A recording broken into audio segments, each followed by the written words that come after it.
Bonjour et bienvenue dans l'atelier Plume et Papote. Aujourd'hui, je vais vous expliquer et en tout cas vous donner des astuces concrètes pour pouvoir aider vos enfants à ne plus confondre certains sons. Ça arrive évidemment dans l'apprentissage et c'est absolument normal de confondre certains sons parce que déjà, il y en a quand même une sacrée quantité à mémoriser et à réussir à différencier tout en réussissant à les manipuler dans des syllabes, puis dans des mots et ainsi de suite. Donc forcément, c'est normal qu'à un moment donné, le cerveau puisse ne plus suivre le temps d'avoir justement cette réadaptation qui permettra ensuite de reprendre le train en marche. Mais du coup, je vais vous donner quelques petits conseils, quelques petites astuces pour pouvoir aider vos enfants à justement différencier les sons sur lesquels ils peuvent peut-être avoir des soucis et ainsi, j'espère en tout cas, leur permettre de ne plus les confondre. Alors déjà, il faut vraiment partir du principe que chaque son a sa ou ses particularités qui vont lui permettre donc d'être différencié des autres sons. Certains donc vont avoir beaucoup plus de points communs que d'autres et c'est pour ça que certains auront en tout cas plus tendance à être confondus. Par exemple, ce qu'on appelle les confusions sourdes sonores. Ce sont donc toutes des paires de sons. Il y a au total 6 paires de sons et dans chaque paire, il y a donc une sourde et une sonore. Une sourde, c'est en fait un son qui n'émet pas de bruit et une sonore, c'est un son qui va émettre un bruit. Donc par exemple, dans la paire de confusion ch, je, j'ai le ch et dans le j, j'ai j. Je fais exactement la même chose avec la bouche, avec la langue. La seule différence, c'est que je vais activer ou non mes cordes vocales. Et c'est ce qui fait en fait que toutes ces paires de sons-là, donc le che-je, se-ze, fe-ve, te-de, que-ge et pe-be, sont souvent confondus, enfin en tout cas peuvent être confondus par les enfants parce qu'en fait il faut réussir à entendre ou à sentir, et vous pouvez vraiment demander à l'enfant de sentir quand il produit le j, on sent que ça vibre sur la main, qu'il faut placer comme ça car c'est plus sensible sur le dos de la main. Il faut que l'enfant puisse être capable justement de conscientiser ou d'entendre le fait qu'on émette ou pas un son. Simplement en travaillant là-dessus, ça peut déjà l'aider à se rendre compte que ah, là j'ai entendu j, ça faisait du bruit, donc je sais aussi ce que j'ai écrit. Parce que c'est vrai que quand les enfants confondent certains sons, ça se répercute souvent sur le langage écrit, ce qui est normal parce que s'ils n'entendent pas la différence entre le ch et le j, ils ont une chance sur deux de se tromper. Ça, évidemment, ce sont pour les sons qui se ressemblent très fort étant donné qu'ils ont la même position labiale, linguale, etc. La seule chose qui différencie encore une fois, c'est est-ce que oui ou non mes cordes vocales s'activent. Pour les autres sons qui sont un peu plus différents, mais qui pourtant parfois sont confondus, on va vraiment pouvoir travailler justement à plusieurs niveaux. En fait, on va simplement aider l'enfant à trouver tout ce qui différencie les deux sons. Ça peut être le mouvement des lèvres. Par exemple, en, on, on. Ma bouche est beaucoup plus ouverte sur le en. Alors, c'est quand même fin. Et donc, il faut prendre le temps de s'entraîner et bien observer.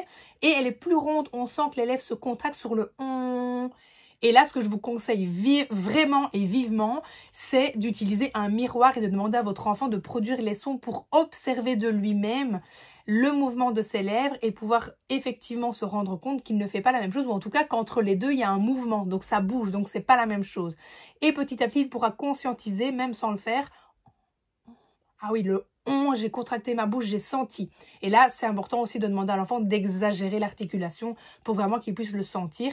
Et alors, vous pouvez vous mettre, vous, à côté de lui, devant le miroir également, et le produire pour qu'il puisse regarder ce que vous faites et imiter. Ensuite, bien sûr, comme pour les autres, on va pouvoir entendre est-ce que ça fait du bruit ou pas du bruit.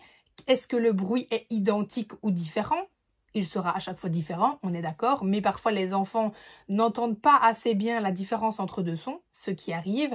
Vous pouvez bien sûr travailler ce qu'on appelle en discrimination auditive, en repartant par exemple avec simplement des objets, des cartes, des images, des photos, enfin ce que vous avez sous la main, et on demande simplement à l'enfant est-ce que oui ou non on entend le son. Et là, c'est important de repartir sur le son en isolé. Donc, admettons votre enfant confond le ou et le en. Eh bien, d'abord, on travaille que sur le ou. Et si on entend dans la carte, sur l'image, dans l'objet, le son ou, on peut le mettre dans un panier, par exemple, et le reste, on met de côté. Ensuite, et seulement quand l'enfant devient expert de pouvoir reconnaître le son dans les mots, eh bien on passe à l'autre son.